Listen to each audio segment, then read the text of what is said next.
It is 11 minutes after 9 o'clock, and every single Wednesday we come to you with health, healing, and Hampton Roads. And today I'd like to welcome DeEtta Gavin-Scott to the program. Good morning, DeEtta. Good morning. How are you? I am great, and we are talking about real estate because you're with Century 21 and you're an associate broker. Tell us about your career with Century 21. Sure, and I just want to mention that Century 21s are independently owned, so they do carry a name that falls behind it. You know, it's a big nationally recognized company, but my company is Century 21 Top Producers. Ah, okay, gotcha. Top producers. Yeah, we're top producers, and we do have an office full of top producers. But I have been selling real estate in the Hampton Roads area, the only place that I've sold real estate for 33 years, and I have been a broker for the past 28 years, and it's been wonderful. Hampton Roads, I remember when we used to call it Tidewater, and I watched a lot of the communities come together and be developed. So I really, really feel that when it comes to real estate, I know it, better than the back of my hand in this area. Do me a favor, speak up a little bit so that way everybody in the 757 can hear you. All right? Great. All right, let's talk about real quick first-time buying, because I'm looking for properties that I can potentially go into as a first-time buyer, and I want to know what is out there for me. Okay, great. Well, first of all, what I'd like to let home buyers know that you are a first-time buyer. You get to do it over again as long as you have not owned a home or had a vested interest in a property in the past 3 years. So you could have owned a home 10, 15 years ago, sold it, and now guess what? You are considered a first-time home buyer all over again. But the programs that's out there for first-time home buyers, Virginia, we stand strong with VHDA, which is Virginia Housing Development Authority. Those are programs that give first-time home buyers assistance with down payment, lower interest rates, and that is for any city because that is a state-funded program. Then, of course, you can break off into your individual cities like Chesapeake, Virginia Beach. Each individual city, every year they do have some grant monies, and of course it's first come, first served. Those monies help with closing costs, down payments, sometimes repairs. So those are different programs that's available other than your standard FHA, VA, and conventional. But what I would like to mention to a first-time home buyer, the first thing that you really need to do is select an experienced agent. This is something, it's going to be one of the biggest investments of your life. You do not want to take on this task by yourself or try and even figure it out. So select an experienced agent, establish rapport, allow yourself to get to know him or her, and then this way they will know what you're looking for. Times when you are not together, they may say, oh, wow, that, a house came available, and then they're thinking about you. You have to look at your realtor as your family doctor, okay? You get a doctor, and sometimes if you notice, like with kids, you start a pediatrician. Right. That child will have that doctor till they're 18, okay? And then after they're 18, then they'll roll over and start going to their parents' doctor. So do that with your real estate agents. One thing that I pride myself in, this is the gospel for me. I literally, the point I am in my career, I am selling people's children, homes. I have nothing but repeat clients. I literally just was with someone that I sold them their first house 25 years ago. And we laughed. Their first house was $56,000, okay? Then 15 years later, I sold them their second house for about $200,000. And literally this week, I just put them under contract for a house that's a little over $500,000. But because over the years, throughout the years, I continue. I'm their realtor for life. So when they think real estate, it's just like when you get a toothache, you call your dentist. When you start thinking about real estate, you call Dee. So that's the kind of relationship you want to get with an agent. And then together, that agent will help you select a lender that will best fit your situation, okay? Because depending on your credit profile, your income to debt ratio.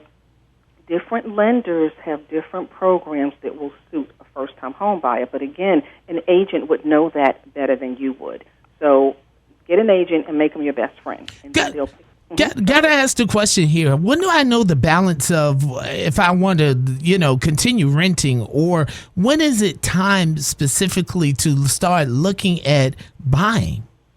Well, that's a very good question. And then you have to look at yourself and look at your income, okay? Because the way I always say, it's just say you have an average income of $45,000 a year, okay? And you are paying $1,200 a month in rent. Okay, every year that's probably close to $15,000. There's no tax benefit. You're just throwing that money right out the window, okay, yearly. So now when you look at your income and it's time to go do your taxes, if you start having Uncle Sam money or whatever, you need to get some write-offs. So buying a home will allow you to do that, because now you can start itemizing certain expenses for your home and stuff.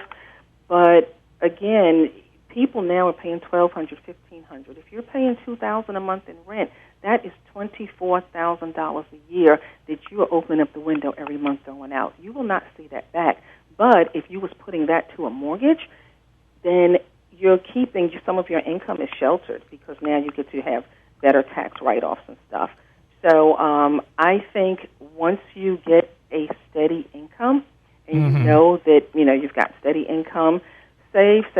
You always want to, save for a rainy day, and try and make sure that you have at least 3 months of living expenses in a bank for, rainy day. Hold on, you said 3 months. Yes, at least 3 months of a living expense. If it takes you $2,000, start saving, try and get $6,000 in the bank, And it doesn't have to be liquid. It could be in your 401k. It could be stocks or whatever. But that's when you need to start thinking about buying a home. After you get that pretty much in the bank, then start looking. Well, have a plan. Have a plan that you know. I mean, you can start looking while you're planning to do that, but have a plan, and then don't lose sight of right now. Interest rates are at a record low. Interest rates are in the threes, okay? When I started selling real estate, it was 10%. Then I remember it falling and it going up and coming down. But whatever you're paying in rent, I guarantee you, if you turn that into a mortgage, that same price, you're going to be able to afford more house than what you're renting. 3% and 3.5%, when these interest rates leave, we will never see that again. So that's something that you may want to strongly take advantage of, the low interest rate. Now let's talk about something real quick, especially being young and being able to look at, do I want a type of car thing, or do I want to go to something that depreciates or appreciates? Which way should I really balance it for my future? Did you say a car? Like a car. If I was getting like a car, value, something that depreciates versus looking at property and things like that appreciates. Oh, you always want to get your house first. Always, because again, you have to understand remember, once you pick your realtor and then she helps you pick a lender, that lender is going to get you pre-approved, okay? Even if you're ready to buy next year, you still want to talk to a lender. And part of getting pre-approved, they're going to look at your credit score, your credit profile, and they'll look at your debts. So you always want to get your house first, because if you went out and got a car payment that was $400 a month or $385, that goes against you as a debt. Now, without the car payment, you may qualify for $250. With the car payment, now you only qualify for $150 or $180. So, and not saying that you have to max yourself out what you qualify for, but you always want to see how you qualify with the debt you have now, and then the lender will work with you and say, well, if you pay this down or pay that down, that will give you this much more buying power. So, like I said, it's something that you want to plan for. It's definitely something you need to establish a relationship, because if you get a good realtor under your belt, a good lender, you may go sit down, have your free consultation, and maybe you won't be ready to buy for 9 months. or 10 months, but at least you have something to work towards. Okay, let's flip real quick because I talked about being a first-time buyer. This Hampton Roads is a military town. Let's talk about things that may be out there for military families. Sure, absolutely, and that would be a VA loan. When you are in the military, once you have served your country for 180 days consecutively, even if at that point that you have gotten out of the military, you have earned what is called VA benefits, and in your benefit package now you are entitled to buy a house with zero money down. So that is what's offered for VA families, and that is phenomenal because your average down payment is roughly about between 3.5% to 5%, unless you qualify again for one of the first-time home buyer special programs. So we do have that available for VA buyers. And then if you buy a home and you sell it, you get your eligibility back so you can continue to use it over and over and over again. That's great information for our military families. Now let's talk about something that's really hot in the news right now, and that is Virginia Beach has been looking at its rules for Airbnb properties, like buying properties and being able to lease that. How is that going? Well, that was, and it still is in some areas. It was very hot. It was exciting, and I know people that make thousands and thousands. Some people make 10, 15, 20,000 in just your busiest season. But Virginia Beach, they have been tightening up because now you have a lot of neighborhoods that are challenging that because, you buy a property for Airbnb. When you do that, you set up your team. You have to have a team of house cleaners, people who's going to be able to come in and turn that property over quick for you because most people are renting it for anywhere from $100, $350, $400 a day, depending on your house size. And, of course, you check out at 10 o'clock and they're re-renting it again at 1. So, you have to have your team to come in there and clean it and turn it over. But make sure if that's something that you're going after, again, you got to rely on your experienced agent because there's certain neighborhoods that will not allow it. So that has to be researched first because you have just your communities. Because you have to understand with Airbnb, most people when they rent those, it's 2 and 3 and 4 sets, maybe families that's coming together. So you're going to get 4 cars or 6 cars at a time. So. And that traffic, that back and forth. So that's where the neighbors are starting to fight back, saying, "Hey, we don't want this in our community because now it's too busy, it's too transient." So they're still out there. It's a wonderful income, but you definitely have to do your homework and have your agent to research it so you don't buy a property and get stuck. And then there are guidelines because you've got your condos, you have your condo associations, your homeowners associations. They're not allowing that. They're saying, oh, no, not in this community. So, yeah, you definitely have to make sure before you buy it. But if you can land one, it is good, residual income. There you go. That's a part-time job on the side. Well, DeEtta, thank you so much. We got a few moments left in Health Healing in Hampton Roads, and we thank you for your knowledge in real estate. Tell everybody, how can we reach you at Century 21 Top Producers? Sure, absolutely. Well, you can always call my direct line, which is 757-478-2430. My email address is D as in David, EEGAVIN, the number 1, at gmail.com. Our office is conveniently located right off of the Witch-Duck, Kempsville area, and that number is 757-456-9500. I do free consultations.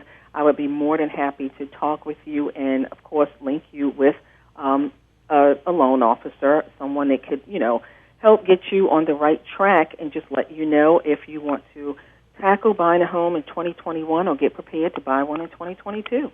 One final question real quick. How has COVID changed things real quick? Oh, well, COVID that's a very good question. They have made buying a home a little bit more challenging in 20 and 21 because although the interest rates are low and they're going to most likely remain low for a while, the COVID economy has caused the lending institutions to tighten up their standards, and sometimes that's a little bit difficult for the first-time buyer, especially the people with the marginal credit. And so many of our consumers, lost income, so they didn't count, all of the assistance income and stuff. But, again, I honestly cannot complain. 2020 was a record year for me in production, and I'm on track. 2021 is doing the same. So, and again, that's, thank God, due to God, my experience.